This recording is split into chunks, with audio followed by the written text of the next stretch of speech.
Region Etude number 3 from the rows 32 etudes. And in case you're wondering, the word etude is the French word for study. So 32 etudes, 32 studies. This one is in E flat major. It is in 3-part or ABA form, which we've discussed before. This is the most straightforward of the 3 etudes. Not that it doesn't have its moments. But we have 3 4-line phrases, each 16 measures long. The nastiest part, just like in our first etude, is the octave passages between measures 37 and 40, and these should be learned first and used as warm-up every practice session between now and November. There are no rhythmic tricks in this etude at all. A few tips along the way. Measure 14, use your right hand B. Measure 9, your left hand C. Look out for the E flat in measure 7 and spend some extra quality time on measure 7. It's a bit awkward and you want to make it reliable. Then measures 6 and 7, then 5, 6 and 7, and so on. Use your 1 and 1 B flat in measures 18 and 22.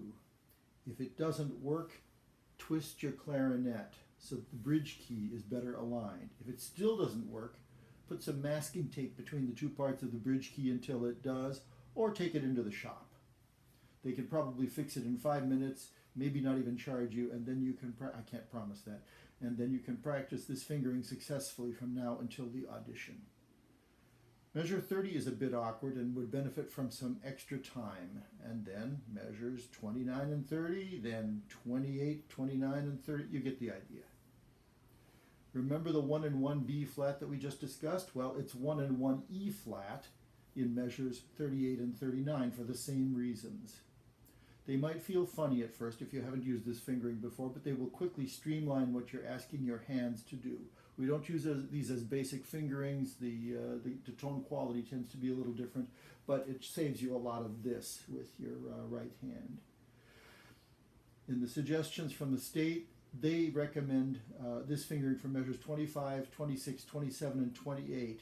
That would work, but there's really no technical advantage, and it will change your tone color slightly, as I mentioned a moment ago. You can probably get away with that on single notes better than you can when there are 4 in a row like this. So learn this etude in 3 chunks. Learn it early, play it every day, treat it with respect, but don't. It doesn't have the same terrors of the other 2. Oh, and a courtesy accidental or a note name or a highlighted note at a critical moment won't hurt any of these pieces at all, especially since you are playing from photocopies. You can do that. You can do red, you can do yellow, any color you want that will draw it to your attention.